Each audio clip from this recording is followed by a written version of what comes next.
வணக்கம் மக்களே, நாம இந்த ஆரோக்கியமான பதிவில் சீத்தாப்பழத்துடைய மருத்துவமைகளை பற்றி தான் பார்க்க போகிறோம். சீத்தாப்பழம் ஒரு சீசன் ஃப்ரூட். பழங்கள்லே தனிப்பட்ட சுவையும் மனமும் கொண்டது சீத்தாப்பழம். சீத்தாப்பழத்தினுடைய தோல், விதை, இலை, மரப்பட்டை என எல்லாமே மருத்துவ குணங்களை கொண்டது தான்.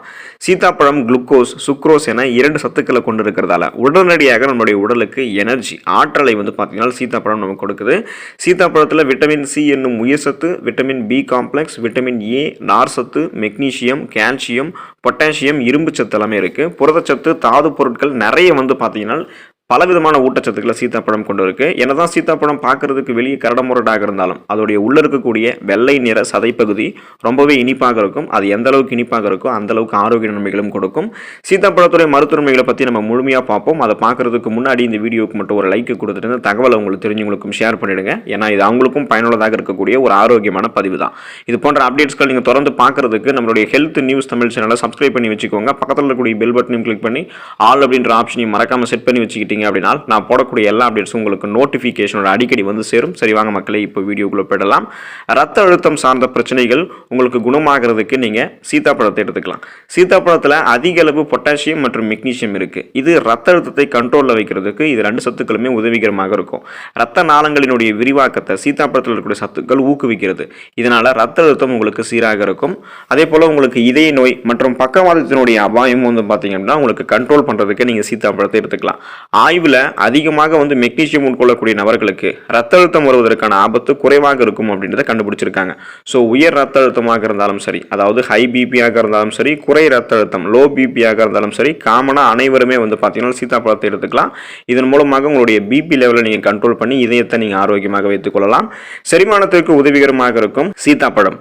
ஒரு கப் அளவில் இருக்கக்கூடிய சீத்தாப்பழ விழுதுல 5 கிராம் அளவுக்கு ஃபைபர், அதாவது நார் சத்து இருக்கு. சீத்தாப்பழத்தில் நார் சத்தும் தாமிர சத்தும் சீரான அளவில் இருக்கிறதால செரிமானத்திற்கு இது உதவிகரமாக இருக்கு. இதனால மலச்சிக்கல் வராமல் உங்களுக்கு தடுக்கப்படுகிறது. இந்த சீத்தாப்பழத்தில் இருக்கக்கூடிய சத்துக்கள் குடல் இயக்கத்தை சீராக்கி குடல் இருக்கக்கூடிய நல்ல பாக்டீரியாக்களை மேம்படுத்தும். ஸோ கெட்ட பாக்டீரியாக்களை மேம்படுத்தாது. அதனால நீங்க சைடு எஃபெக்ட் இல்லாமல் பயம் இல்லாமல் சீத்தாப்பழத்தை எடுத்துக்கலாம்.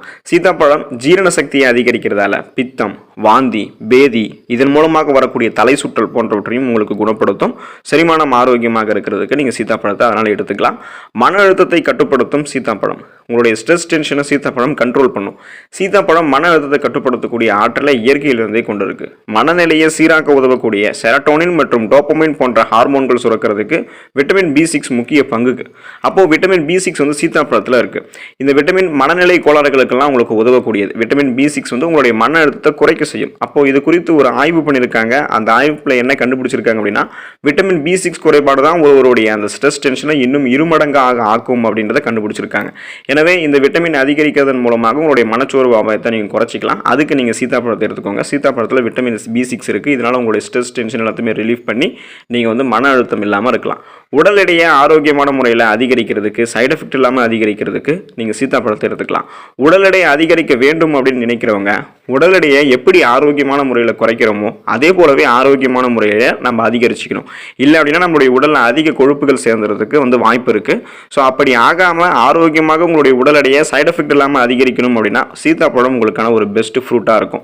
இப்போ சீத்தாப்பழத்தில் அதிக ஊட்டச்சத்துக்கள் இருக்குது, சரியான அளவு கார்போஹைட்ரேட்டுகள் இருக்குது மற்றும் சரியான அளவு புரதங்கள்லாம் இருக்குது. சீத்தாப்பழத்தோட நீங்கள் தேன் கலந்து சாப்பிடணும். ஸோ இதுதான் முக்கியம். சீத்தாப்பழத்தோட நீங்கள் தேன் கலந்து சாப்பிடும்போது ஆரோக்கியமான முறையில் சைடு எஃபெக்டே இல்லாமல் உங்களுடைய உடல் எடையை போதுமான அளவுக்கு உங்களால் அதிகரிச்சுக்கிறதுக்கு முடியும். கரெக்டான ஸ்ட்ரக்சரை நீங்கள் மெயின்டைன் பண்ணிக்கலாம்.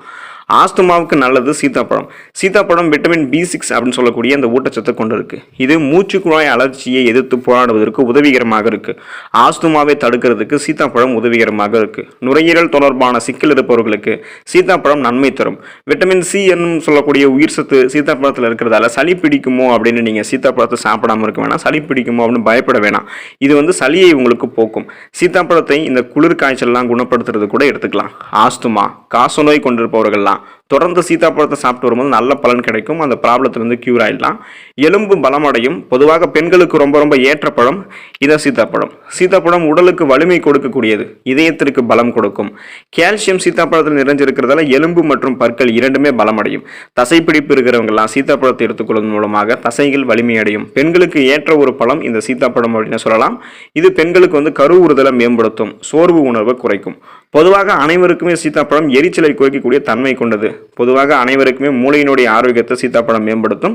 கண் பார்வையை மேம்படுத்திக் கொள்வதற்கு நீங்கள் சீத்தாப்பழத்தை எடுத்துக்கலாம். சீத்தாப்பழத்தில் இருக்கக்கூடிய ரிஃபோஃப்ளோவின் அப்படின்னு சொல்லக்கூடிய விட்டமின் சத்துக்கள் பார்த்தீங்கன்னா கண் பார்வையை உங்களுக்கு மேம்படுத்தும். இதன் மூலமாக கண்கள் சார்ந்த பலவிதமான பிரச்சனைகளை குணப்படுத்தி வராமல் தடுப்பதற்கு சீத்தாப்பழத்தை உங்களுடைய உணவுகளை நீங்கள் சேர்த்துக்கலாம். நீரிழிவுக்கு நல்லதா அப்படின்னு பார்த்தீங்கன்னா சுகர் பேஷண்ட்ஸ் இந்த சீத்தாப்பழத்தை எடுத்துக்கலாமா அப்படின்றத நம்ம தெரிஞ்சுக்குவோம். நீரிழிவு நோயாளிகள் சீத்தாப்பழத்தை சாப்பிடலாமா அப்படின்னு சொல்லக்கூடிய ஒரு கருத்து பலருக்கும் சந்தேகத்தை ஏற்படுத்திக்கிட்டு இருக்கு. சீத்தாப்பழத்தில் குளுக்கோஸ் மற்றும் ஃப்ரக்டோஸ் நிறைஞ்சிருக்கு அப்படின்றதால இதை சாப்பிட்ட உடனேயே ரத்தத்தில் சர்க்கரையினுடைய அளவு அதிகரிச்சிடும். அதாவது பிளட்ல சுகருடைய அளவு இன்னும் இன்க்ரீஸ் ஆகிடும் அப்படின்றாங்க ஒரு சிலர். ஆனால் ஒரு சிலர் என்ன சொல்றாங்க அப்படின்னா சீத்தாப்பழம் கிளைசமிக் குறியீடான 54 மட்டும்தான் கொண்டிருக்கு அப்படின்றதால இது லோ கிளைசமிக் இண்டெக்ஸ்குள்ள வருது. அதனால சுகர் பேஷண்ட்ஸ் இது எடுத்துக்கலாம் அப்படின்னு சொல்றாங்க. நீரிழிவு இருக்கிறவங்களுக்கு நல்ல பழம் தான் இந்த சீத்தாப்பழம் அப்படின்னு சொல்றாங்க. ஏன் அப்படின்னா நீரிழிவு இருக்கிறவங்க லோ கிளைசமிக் உணவு, அதாவது லோ கிளைசமிக் உணவு அப்படின்னா அந்த கிளைசமிக் குறியீடு 55 அதற்கும் குறைவாக இருக்கக்கூடிய உணவுகளை தான் அவங்க சாப்பிடணும். அப்போ சீத்தாப்பழம் 54 தான் கிளைசமிக் குறியீடு கொண்டு இருக்கிறதால சர்க்கரை நோயாளிகள் சீத்தாப்பழத்தை சாப்பிடலாம் அப்படின்றத குறிப்பிடுறாங்க. மேலும் இது நார் சுத்தம் இருக்கக்கூடிய பழம் அப்படின்றதால ரத்த சர்க்கரையினுடைய அளவை உறிஞ்சுவதை உங்களுக்கு பார்த்தீங்கன்னா இது கியூர் பண்ணும். ஸோ அதனால பார்த்தீங்கன்னா பிளட்ல உங்களுடைய சுகருடைய அளவை கண்ட்ரோல் பண்ணிக்கலாம்.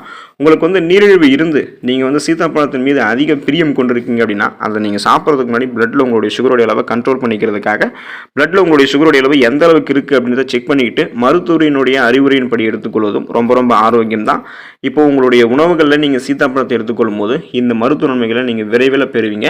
தொடர்ந்து சீத்தாப்பழத்தை சாப்பிடுங்க. அது ஒரு சீசன் ஃப்ரூட். அந்த சீசன்லேயே கிடைக்குது அப்படின்றதுக்காக சீத்தாப்பழத்தை நீங்கள் அதிகமாக சாப்பிட்டுட்டீங்க அப்படின்னா அது உங்களுக்கு சைட் எஃபெக்ட் ஏற்படுத்தலாம்.